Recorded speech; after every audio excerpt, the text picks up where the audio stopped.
സുഹൃത്തുക്കളെ, പുതിയൊരു വീഡിയോയിലേക്ക് എല്ലാവർക്കും സ്വാഗതം. നമ്മളിന്ന് കാണാൻ പോകുന്നത് മലപ്പുറം ജില്ലയിലെ ഒന്നാമത്തെ റീച്ചിലെ കാഴ്ചകളാണ്.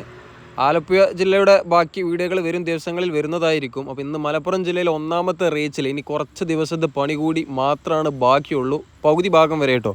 ഒന്നാമത്തെ റീച്ച് ആരംഭിക്കുന്ന രാമനാട്ടുകര മുതൽ കൊളപ്പുറം ഭാഗം വരെ, ഒരു ഭാഗം വരെ ഏകദേശം ഒരു 10% മാത്രമാണ് ആദ്യ ഘട്ടത്തിലുള്ള പണികൾ, അതായത് മണ്ണുയർത്തുന്ന പണികളും മണ്ണെടുക്കുന്ന പണികളൊക്കെ ബാക്കിയുള്ളൂ.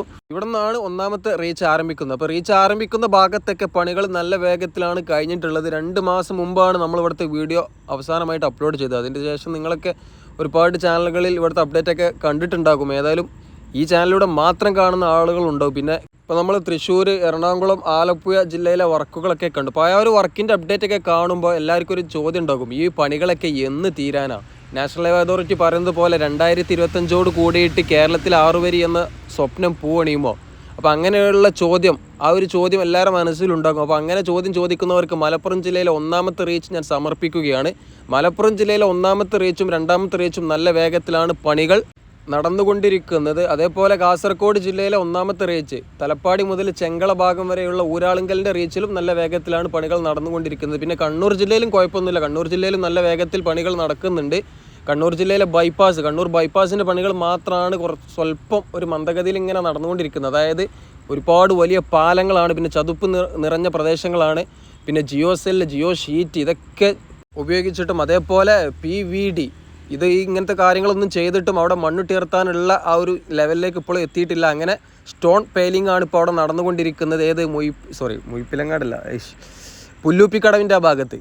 അപ്പോൾ പുല്ലൂപ്പിക്കടവിൻ്റെ ഭാഗത്തുള്ള കുറച്ച് താമസം വരുന്നത് കൊണ്ടാണ് കണ്ണൂർ ബൈപ്പാസിൻ്റെ പണികൾ ലാഗാകുന്നത്. അത് മാത്രമല്ല ഒരുപാട് സ്ഥലത്ത് മണ്ണിടിച്ചിലും കാര്യങ്ങളൊക്കെ ഉണ്ടായിട്ടുണ്ട്. അപ്പോൾ ഇതാണ് മലബാറിലുള്ള അപ്ഡേറ്റ്. കാസർഗോഡ് ജില്ലയിലെ ഒന്നാമത്തെ റീച്ചിലും മേഘയുടെ റീച്ചിലും പിന്നെ ബുദ്ധിമുട്ടേറിയിട്ടുള്ള റീച്ചാണ്. കണ്ണൂർ ജില്ലയിൽ ബൈപ്പാസ് ഒഴിച്ച് ബാക്കിയുള്ള എല്ലാ ഭാഗത്തും പണികൾ വേഗത്തിൽ നടന്നുകൊണ്ടിരിക്കുന്നുണ്ട്.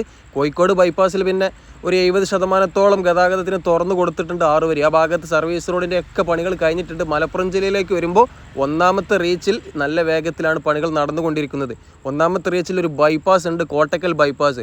കോട്ടക്കൽ ബൈപ്പാസിൽ 2 വയഡക്റ്റുകളാണ് വരുന്നത്. ഒരു വയഡക്റ്റിൻ്റെ പണികൾ ഏകദേശം കഴിഞ്ഞിട്ടുണ്ട്. എല്ലാ സ്പാനിലും ഗഡർ എടുത്ത് വെച്ച് കോൺക്രീറ്റ് ചെയ്യുന്ന പരിപാടികളൊക്കെ ആരംഭിച്ചിട്ടുണ്ട്. ഗഡർ എടുത്ത് വെക്കുന്ന പരിപാടി എല്ലാം കഴിഞ്ഞിട്ടുണ്ട് കേട്ടോ. അപ്പോൾ ഇതാണ് മലപ്പുറം ജില്ലയിൽ വരുന്ന ആദ്യത്തെ ഓവർപാസ്. സ്പിന്നിംഗ് മില്ലിൻ്റെ ഭാഗത്താണ് ആദ്യമായിട്ട് വരുന്ന ഓവർപാസ്. ആദ്യമായിട്ട് വരുന്ന അണ്ടർപാസ് നമ്മൾ നേരത്തെ കണ്ട ഇടിമുയിക്കൽ ഭാഗത്ത് ചേലേമ്പ്ര ബാങ്ക് കവർച്ച ഒക്കെ ഓർമ്മ ഉണ്ടാവുമെന്ന് അറിയില്ല. ഏതായാലും ഏകദേശം 20 വർഷം മുമ്പ് നടന്ന ബാങ്ക് കവർച്ചയാണ്. ആ സ്ഥലമാണ് ഇടിമുയിക്കൽ. അപ്പോൾ ആ ഭാഗത്താണ് മലപ്പുറം ജില്ലയിലെ ആദ്യത്തെ അണ്ടർപാസ് വരുന്നത്. തൃശ്ശൂർ, എറണാകുളം, ആലപ്പുഴ ഭാഗത്ത് വീഡിയോ ചെയ്തപ്പോൾ ഒരുപാട് പുതിയ ആളുകൾ നമ്മുടെ കൂടെ കൂടിയിട്ടുണ്ട്. അപ്പോൾ അവർക്കൊക്കെ വേണ്ടിയിട്ട് ഈ മലപ്പുറത്ത് എത്രത്തോളം പണികൾ നടന്നു എന്നറിയാൻ വേണ്ടിയിട്ട് ഒരു കുഞ്ഞു വീഡിയോ ആണ്. ഞാൻ ആലപ്പുഴ ഭാഗത്തേക്ക് വീഡിയോ എടുക്കാൻ വേണ്ടി പോയിട്ടില്ല. ഓവർപാസ് കഴിഞ്ഞതിന് ശേഷം പിന്നെ നല്ല മാറ്റങ്ങൾ ഉണ്ടായിട്ടുണ്ട്. അപ്പോൾ ഇവിടെ തീരെ പണി നടക്കാത്തൊരു സ്ഥലമായിരുന്നു. കഴിഞ്ഞ വീഡിയോ നമ്മൾ അപ്ലോഡ് ചെയ്തപ്പം വരെ ഇവിടെ സർവീസ് റോഡിൻ്റെ പണികളൊന്നും കഴിഞ്ഞിട്ടുണ്ടായിരുന്നില്ല. അപ്പോൾ തൃശ്ശൂർ ഭാഗത്തേക്ക് പോകുന്ന വാഹനങ്ങൾ സർവീസ് റോഡിലൂടെയാണ് പോകുന്നത്. പിന്നെ എയർപോർട്ടിൻ്റെ സ്ഥലമായതുകൊണ്ട്, അതായത് ഫ്ലൈറ്റ് താന്നു പോകുന്ന സ്ഥലമായതുകൊണ്ട് ഇവിടെ ഡ്രോൺ പറത്തുന്നതിന് ചെറിയൊരു ബുദ്ധിമുട്ടുണ്ട്. നമുക്ക് നോട്ടിഫിക്കേഷൻ വന്നുകൊണ്ട് നിൽക്കുകയാണ്. അപ്പോൾ കാക്കഞ്ചേരി ഭാഗത്ത് ഞാൻ ഡ്രോൺ ഫ്ലൈ ചെയ്തിട്ടില്ല. അപ്പോൾ ഇവിടെ കണ്ടില്ല നിങ്ങൾ, ഇവിടെയൊക്കെ മണ്ണെടുത്തുകൊണ്ട് നിൽക്കുകയായിരുന്നു. അപ്പോൾ ഇവിടെയൊക്കെ ഈ ഒരു ഓവർപാസിൻ്റെ ഈ സൈഡിൽ ടാറിങ് പരിപാടികളെല്ലാം കഴിഞ്ഞിട്ടുണ്ട്. ഓവർപാസിൻ്റെ മുകളിൽ മാസ്റ്റിക് പാഡ് ഒട്ടിച്ച് ടാറിങ് BC ചെയ്യുന്ന പരിപാടികളെല്ലാം കഴിഞ്ഞിട്ടുണ്ട്. ഈ ഒരു യൂണിവേഴ്സിറ്റി ഭാഗം വരെയുള്ള എല്ലാ ഓവർപാസിൻ്റെ മുകളിലും, യൂണിവേഴ്സിറ്റി അല്ല, കൊളപ്പുറം ഭാഗം വരെയുള്ള എല്ലാ ഓവർപാസിൻ്റെ മുകളിലും BC ചെയ്യുന്ന പരിപാടികൾ കഴിഞ്ഞിട്ടുണ്ട്. അതിനപ്പുറത്തേക്ക് ഫുള്ളായിട്ട് കഴിഞ്ഞിക്കണമെന്ന് എനിക്കറിയാം, കാരണം ഞാൻ ആ ഭാഗത്തേക്ക് പോയിട്ട് ഒരുപാട് നാളായി. ഏതായാലും കാക്കഞ്ചേരിയിൽ ഓവർപാസിൻ്റെ ആ സൈഡിൽ മണ്ണെടുത്തുകൊണ്ടിരിക്കുന്ന പരിപാടികൾ ഇങ്ങനെ നടന്നുകൊണ്ടിരിക്കുന്നുണ്ട്. അതേപോലെ സോയിൽ നെയിലിംഗ്, ഷോർട്ട് കട്ടിങ്ങിൻ്റെ പരിപാടികളൊക്കെ നടന്നുകൊണ്ടിരിക്കുന്നുണ്ട്. പിന്നെ തൃശ്ശൂർ ജില്ലയിലും എറണാകുളം ജില്ലയിലും ആലപ്പുഴ ജില്ലയിലും, ഇനി അങ്ങോട്ട് ആ ജില്ലയിലൊക്കെ നമ്മൾ പോയിട്ടില്ല, കൊല്ലം, അതേപോലെ തിരുവനന്തപുരം. അപ്പോൾ മലപ്പുറം ജില്ലയിലാണ് ഏറ്റവും കൂടുതൽ soil nailing and short cutting, അതായത് സോയിൽ നെയിലിംഗ് ആണ് ആദ്യത്തെ ഘട്ടം. അത് കഴിഞ്ഞതിന് ശേഷം ഷോർട്ട് കട്ടിങ് ചെയ്യുന്ന പരിപാടികളൊക്കെ ഏറ്റവും കൂടുതൽ അധികം കാണുന്നത് ഈ ഒരു മലപ്പുറം ജില്ലയിലാണ്. കണ്ണൂർ ജില്ലയിലും കോഴിക്കോട് ജില്ലയിലൊക്കെ, കാസർഗോഡ് ജില്ലയിലൊക്കെ ഉണ്ട്. അതേപോലെ തിരുവനന്തപുരം ജില്ലയിലെ കഴക്കൂട്ടം 4 വരി പാതയിലും സോയിൽ നെയിലിങ്ങിൻ്റെ പരിപാടികളെല്ലാം ചെയ്തിട്ടുണ്ട്. അപ്പോൾ മലപ്പുറം ജില്ലയുടെ ഭൂപ്രകൃതി ഇത്തരത്തിലുള്ള ഒരു ഭൂപ്രകൃതിയായിട്ടും, അതായത് ചില സ്ഥലത്ത് മണ്ണെടുത്തുകൊണ്ട് പാത നിർമ്മിക്കുന്നു, ചില സ്ഥലത്ത് മണ്ണിട്ട് ഉയർത്തിയിട്ട് പാത നിർമ്മിക്കുന്നു. അപ്പോൾ മണ്ണിൻ്റെ ഒരു ക്ഷാമം ഇല്ലാത്തൊരു സ്ഥലമാണ് മലപ്പുറം ജില്ല. ഒരുപാട് സ്ഥലത്ത് കട്ടിംഗ് ആണ് വരുന്നത്. ഏറ്റവും കൂടുതൽ ഓവർപാസ് വരുന്നത് മലപ്പുറം ജില്ലയിലാണ്. അപ്പോൾ ഈ മലപ്പുറം ജില്ല, ഇത്രയധികം ഓവർപാസ് ഉള്ള മലപ്പുറം ജില്ലയിൽ പോലും മണ്ണിന് ക്ഷാമമുണ്ട്. അപ്പോൾ ആലപ്പുഴ, എറണാകുളം, തൃശ്ശൂർ ജില്ലയിലെ അവസ്ഥയൊക്കെ ഒന്ന് ആലോചിച്ച് നോക്കിയാണ്. ഇതാണ് ചെട്ടിയാർമാട് ഓവർപാസ്. ചെട്ടിയാർമാട് ഓവർപാസിൻ്റെ 2 സൈഡിലും മണ്ണെടുക്കുന്ന പരിപാടികളെല്ലാം കഴിഞ്ഞിട്ടുണ്ട്. പിന്നെ ഈ ഒരു ഓവർപാസിൻ്റെ കാഴ്ചകൾ, ഈ കട്ട് ആൻഡ് ഫില്ല് കാഴ്ചകൾ ഏറ്റവും കൂടുതൽ കാണുന്നത് മലപ്പുറം ജില്ലയിലായിരിക്കും. അപ്പോൾ ഈ തെക്കുള്ള ആളുകൾക്ക് മലപ്പുറം ജില്ലയുടെ അപ്ഡേറ്റ് കാണുമ്പോൾ മനസ്സിലാകും എന്തുകൊണ്ടാണ് ഇവിടുത്തെ പണികൾ പെട്ടെന്ന് തീരുന്നത് എന്ന്. കാരണം മണ്ണ് കിട്ടാനുണ്ട് ഈ സ്ഥലത്ത് നിന്ന്. ഇപ്പോൾ ഈ ഓവർപാസിൻ്റെ ഭാഗത്തുനിന്ന് മണ്ണെടുത്തിട്ട് ഈ ഭാഗം മണ്ണിട്ട് ഉയർത്തിയിട്ടാണ് പോകുന്നത്. ഈ ഭാഗം മണ്ണിട്ട് ഉയർത്തിയിട്ടാണ് പാത നിർമ്മിച്ചിട്ടുള്ളത്. ആ കട്ട് ചെയ്ത മണ്ണ് നേരെ ഇവിടെ കൊടുന്ന് തട്ടിയാൽ മതി. അപ്പോൾ എളുപ്പത്തിൽ പണി തീർക്കുക. പിന്നെ യൂണിവേഴ്സിറ്റിയിൽ ആ കൊടും വളവ് ഒഴിവാക്കിക്കൊണ്ട് നേർപാതയിലാണ് പാത പോകുന്നത്. ഇതായിരുന്നു നിലവിലുള്ള പാത. വളഞ്ഞു പൊളഞ്ഞിട്ട് ഒരു കാട് പോലത്തെ ഒരു സ്ഥലമായിരുന്നു. അപ്പോൾ ഒരുപാട് കാലം മുമ്പ്, ഏകദേശം ഒരു കൊല്ലം മുമ്പ് പ്രവാസ ലോകത്തേക്ക് പോയ ആളുകൾ തിരിച്ചു വരുമ്പോൾ ഒന്നായിട്ട് അന്തം വിടും. കാരണം മലപ്പുറം ജില്ലയിൽ വരുമ്പോൾ നല്ല മാറ്റങ്ങൾ അവർക്ക് കാണാൻ സാധിക്കും. പല സ്ഥലത്തും മാറ്റങ്ങളുണ്ട്. പക്ഷേ ഇവിടെയൊക്കെ പറഞ്ഞാൽ കാട് മൂടിക്കിടക്കുന്ന ഒരുപാട് ആക്സിഡൻറ്റ് സംഭവിച്ച സ്ഥലമായിരുന്നു. അപ്പോൾ ആ ഒരു സ്ഥലത ഈ കോലത്തിലായിട്ടുണ്ട്. ചെട്ടിയാർമാട് ഭാഗത്തൊക്കെ നല്ല രീതിയിൽ നല്ല വേഗത്തിൽ പണികൾ നടക്കുന്നു. നല്ല മാറ്റമുണ്ടായി. ഇവിടെ നല്ല മാറ്റങ്ങളാണ് നടന്നുകൊണ്ടിരിക്കുന്നത് എന്നൊക്കെ നമുക്ക് കാസർഗോഡ്, കണ്ണൂർ ഭാഗത്തെ വീഡിയോ ചെയ്തപ്പോഴാണ് അവസാനമായിട്ട് പറയാൻ അവസരമുണ്ടായത്. എറണാകുളം, തൃശ്ശൂർ ആ ഭാഗത്തൊക്കെ പോയപ്പോൾ നമുക്ക് ആ ഒരു നല്ല വേഗത്തിൽ നമുക്ക് കാണാൻ പറ്റിയിട്ടില്ല. ഇനി രണ്ടാമത് പോകുമ്പോൾ നമുക്ക് നല്ല വേഗമില്ലാത്തൊക്കെ നമുക്ക് മനസ്സിലാക്കാം. ഏതായാലും ചെട്ടിയാർമാട് ഭാഗത്ത് മണ്ണെടുക്കുന്ന പരിപാടികളെല്ലാം കഴിഞ്ഞിട്ടുണ്ട്. CTSB അതേപോലെ വെറ്റ്മിക്സിൻ്റെ പരിപാടികളും കഴിഞ്ഞിട്ടുണ്ട്. അപ്പോൾ കാക്കഞ്ചേരി മണ്ണെടുത്തിട്ടാണ് പാത നിർമ്മിക്കുന്നതെങ്കിൽ കാക്കഞ്ചേരി കഴിഞ്ഞതിന് ശേഷം ആ ഇറക്കത്തിൽ മണ്ണിട്ട് ഉയർത്തിയിട്ടാണ് പാത നിർമ്മിക്കുന്നത്. അധികം ഉയരത്തിൽ മണ്ണിട്ട് ഉയർത്തുന്നില്ല. അപ്പോൾ ഇവിടെയൊക്കെ മണ്ണ് ഫില്ലാക്കുന്ന പരിപാടികൾ ഏകദേശം കഴിഞ്ഞിട്ടുണ്ട്. ഫ്രിക്ഷൻ സ്ലാബ് വെക്കുന്ന പരിപാടികളാണ് ഇപ്പോൾ നടന്നുകൊണ്ടിരിക്കുന്നത്. പിന്നെ മലപ്പുറം ജില്ലയിലാണ് ഏറ്റവും കൂടുതൽ വളഞ്ഞിട്ടും പൊളഞ്ഞിട്ടും പാത പോകുന്നത്. അപ്പോൾ ഇതിലൂടെ സഞ്ചരിച്ച ആളുകൾക്ക് അറിയാൻ സാധിക്കും ഇവിടുത്തെ ഭൂപ്രകൃതി എങ്ങനെയാണ്. ഒരു കുന്നിങ്ങനെ കയറിയിട്ട് പിന്നെ ഇങ്ങനെ ഇറക്കത്തിലോട്ട് പോകുക, പിന്നെ വളഞ്ഞിട്ട് വീണ്ടും ഒരു കുന്ന്, വീണ്ടും ഇറക്കത്തിലോട്ട് പോകുക. അങ്ങനെ വളഞ്ഞു പൊളഞ്ഞിട്ടാണ് മലപ്പുറം ജില്ലയിലെ റോഡ് പോകുന്നത്. ഇതിലൂടെ സഞ്ചരിച്ച ആളുകൾക്ക് അറിയാൻ സാധിക്കും എത്രത്തോളം ബുദ്ധിമുട്ടുള്ള സ്ഥലമാണ്. റോഡ് പണി നിർമ്മാണത്തിന് എത്രത്തോളം ബുദ്ധിമുട്ടുള്ള സ്ഥലമാണ് മലപ്പുറം ജില്ലയിലെ 1ാമത്തെ റീച്ച്. 2ാമത്തെ റീച്ചിൽ വട്ടപ്പാറ ഭാഗം വരെ, വട്ടപ്പാറ പാണ്ഡികശാല ഭാഗം വരെ നല്ല ബുദ്ധിമുട്ടാണ്. അത് കഴിഞ്ഞതിന് ശേഷം എന്താണ് തീരെ ബുദ്ധിമുട്ടില്ലാത്ത സ്ഥലം, കുറ്റിപ്പുറം പാലം വരെ. കുറ്റിപ്പുറം പാലം കഴിഞ്ഞതിന് ശേഷം സ്ട്രെയിറ്റ് റോഡാണ്. പിന്നെ ആകെയുള്ളൊരു ബുദ്ധിമുട്ട് അണ്ടർപാസ് നിർമ്മിക്കുമ്പോൾ ആ ഭാഗത്ത് മണ്ണുയർത്താനുള്ള മണ്ണ് അങ്ങോട്ട് എത്തിപ്പെടാനുള്ള താമസം. പൊന്നാനി ഭാഗത്ത് ഇതേപോലത്തെ മണ്ണല്ല, മണൽ കലർന്നിട്ടുള്ള മണ്ണാണ്. പിന്നെ പ്രത്യേകം എടുത്തു പറയേണ്ട ഒരു കാര്യം, മലയാളത്തിൻ്റെ മഹാനടൻ ശ്രീ ജഗതിച്ചേട്ടൻ്റെ ആക്സിഡൻറ്റ് പറ്റിയിട്ടുള്ള സ്ഥലമാണ് ഈ ഭാഗം. കോഹിനൂർ പാണാമ്പ്ര കൊടും വളവായിരുന്നു. ആ വളവിൻ്റെ കോലമാണ് ഞാൻ നേരത്തെ ഒന്ന് ഡ്രോൺ ചേരിച്ചിട്ട് കാണിച്ചത്, പറയാൻ വിട്ടതാണ്. അപ്പോൾ ഈ ഒരു കൊടും വളവ് നിവർത്തിയിട്ട് പാത ഇങ്ങനെ നേരെ പോവുകയാണ്. ഇവിടെ ഒരു അണ്ടർപാസ് ഉണ്ട്. സമരം ചെയ്തിട്ടില്ല, ആദ്യം തന്നെ നാഷണൽ ഹൈവേ അതോറിറ്റിയുമായിട്ട് ബന്ധപ്പെട്ടു. ഇവിടെ ഫ്ലെക്സ് ബോർഡും കാര്യങ്ങളൊക്കെ ഉണ്ടായിരുന്നു. പെട്ടെന്ന് അണ്ടർപാസ് അനുവദിച്ച് കൊടുത്തിട്ടുണ്ട്. അപ്പം മലപ്പുറം ജില്ലയിൽ ഒരുപാട് സ്ഥലത്ത് പുതുതായിട്ട് അണ്ടർപാസ് അനുവദിച്ച് കൊടുത്തിട്ടുണ്ട്.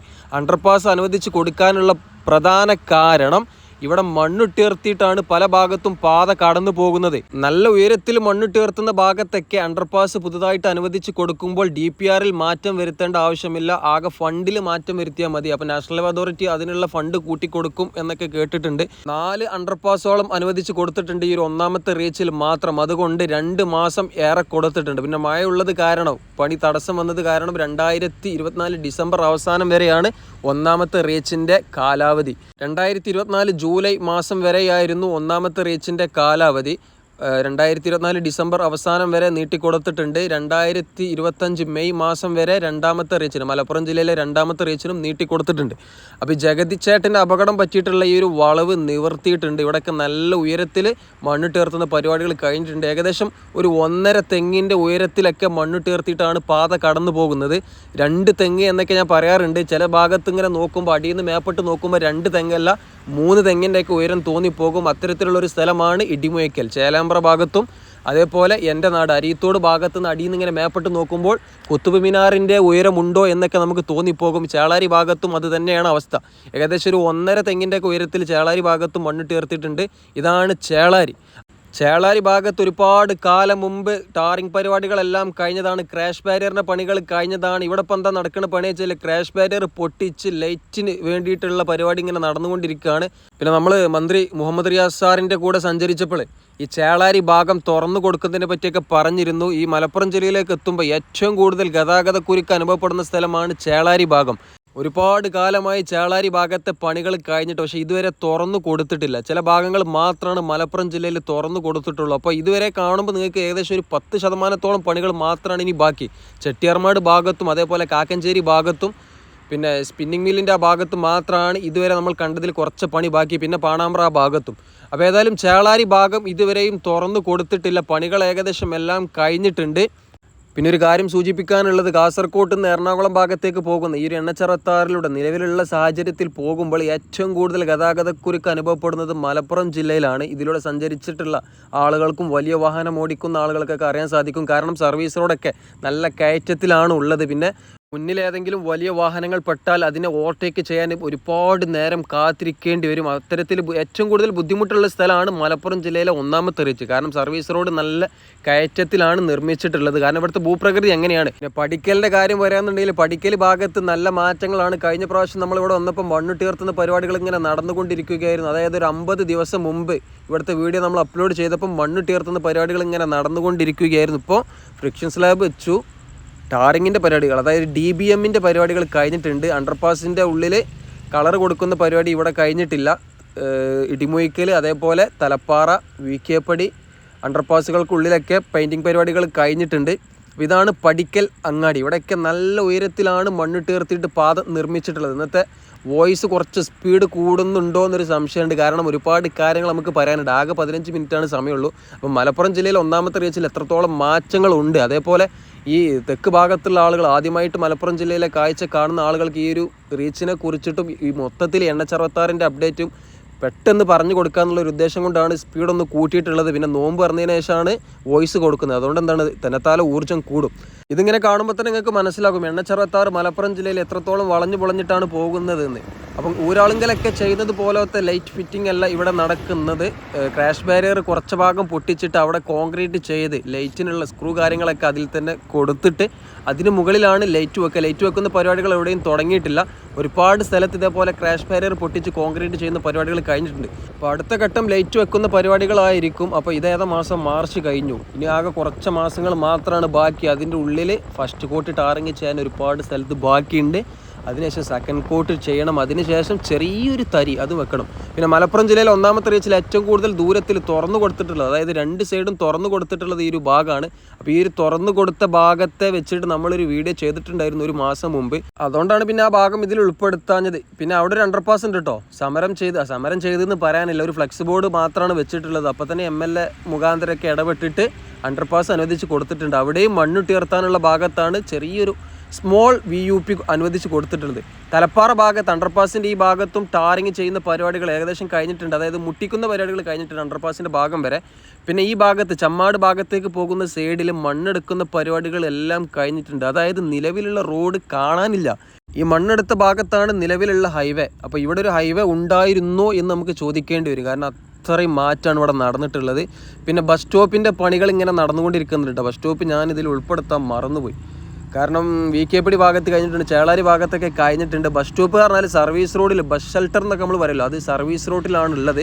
അപ്പോൾ ബസ്സുകളൊക്കെ സർവീസ് റോഡിലൂടെ പോയാൽ മതി. പിന്നെ ഈ സ്ഥലം ഏറ്റെടുത്ത് ഈ നന്നാക്കുന്ന സ്ഥലം ഉണ്ടല്ലോ, ഇതേപോലെ ചങ്കുവെട്ടി ഭാഗത്ത് നിലവിലെ ചങ്കുവെട്ടി ഒരു ബസ് ബേ ഉണ്ടല്ലോ, അതേപോലത്തെ ഒരു ബസ് ഹാൾട്ട് സ്വാഗതമാട് ഭാഗത്ത് വരുന്നതാണ്. അവിടെ മുനിസിപ്പാലിറ്റി സ്ഥലം ഏറ്റു കൊടുത്തിട്ടുണ്ട് എന്നൊക്കെ അറിയാൻ സാധിച്ചു. അതേപോലത്തെ ഒരു ബസ് ഹാൾട്ടായിരിക്കും ഇവിടെയും വരാൻ പോകുന്നത്.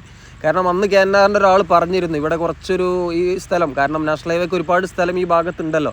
അപ്പോൾ ഇത് അത്തരത്തിലുള്ളൊരു സ്പോട്ട് ആക്കി മാറ്റാൻ ചാൻസ് ഉണ്ട്. ഒരു വലിയൊരു ജംഗ്ഷനാണ് തലപ്പാറ ഭാഗത്തുനിന്ന്, അതായത് നാഷണൽ ഹൈവേയിൽ നിന്ന് ചമ്മാട് പരപ്പനങ്ങാടി ഭാഗത്തേക്ക് പോകുന്ന ഒരു ജംഗ്ഷനാണ്. അപ്പോൾ ഇവിടെ നിലവിലുള്ള റോഡ് മാറ്റിയപ്പോൾ പറ്റാണ്ട് മാറിയിട്ടുണ്ട്. അതായത് ഇവിടെ ഒരുപാട് കച്ചവടക്കാരുണ്ടായിരുന്നു, കച്ചവടക്കാരൊക്കെ പൂട്ടിപ്പോയിട്ടുണ്ട്. ഒന്നാമത് നോമ്പായതുകൊണ്ട് പൂട്ടിയതായിരിക്കും. ഏതായാലും ആ കച്ചവട സ്ഥാപനങ്ങളൊക്കെ നല്ല കച്ചവടം ഉണ്ടായിരുന്നു. കാരണം റോഡ് വന്നതുകൊണ്ട് ഇവർക്കൊരു അടിയും കിട്ടിയിട്ടില്ല. അടിയെന്ന് പറഞ്ഞാൽ കച്ചവടത്തിലൊരു മോശം കാര്യങ്ങളൊന്നും ഉണ്ടായിട്ടുണ്ടായിരുന്നില്ല. പക്ഷേ ഇതിങ്ങനെ മണ്ണെടുത്തതുകൊണ്ട് എന്തായി, പഴയ അവസ്ഥയ്ക്ക് പോയി. അപ്പോൾ തലപ്പാറ പാടത്ത് എന്താണ് ഇപ്പോൾ പണികൾ നടന്നുകൊണ്ടിരിക്കുന്നത് വെച്ചാൽ പാലത്തിൻ്റെ അപ്പുറത്ത് മണ്ണിട്ടീർത്തുന്ന പരിപാടികൾ വേഗത്തിൽ നടന്നുകൊണ്ടിരിക്കുന്നുണ്ട്. അതേപോലെ പാലത്തിൻ്റെ ആ സൈഡിൽ കോഴിക്കോട് ഭാഗത്തേക്ക് പോകുന്ന സൈഡിലുള്ള സർവീസ് റോഡിൻ്റെ പണികൾ പെട്ടെന്ന് തീർക്കാനുള്ള പുറപ്പാടിലാണ്. അത് തീർത്താലാണ് എന്ത് ചെയ്യാൻ പറ്റുള്ളൂ, ഈ തലപ്പാറ അണ്ടർപാസിൻ്റെ ആ സൈഡിൽ മണ്ണിട്ടീർത്തുന്ന പരിപാടികൾ നടത്താൻ പറ്റുകയുള്ളൂ. അപ്പോൾ തലപ്പാറ ഭാഗം വരെയുള്ള കാഴ്ചകളാണ് ഞാൻ നിങ്ങളിലേക്ക് എത്തിച്ചത്. അപ്പോൾ രാമനാട്ടുകര മുതൽ തലപ്പാറ വരെ കാണിച്ചപ്പോൾ ഏകദേശം എത്രത്തോളം സ്ഥലത്ത് പണികൾ കഴിഞ്ഞ് ഒരുപാട് സ്ഥലമുണ്ട് കേട്ടോ. പണി കഴിഞ്ഞ ഭാഗം കാണിച്ച് നിങ്ങളെ ബോറടിപ്പിക്കണ്ടല്ലോ എന്ന് കരുതിയിട്ട് മാത്രമാണ് ഞാനത് ഒഴിവാക്കിയിട്ടുള്ളത്.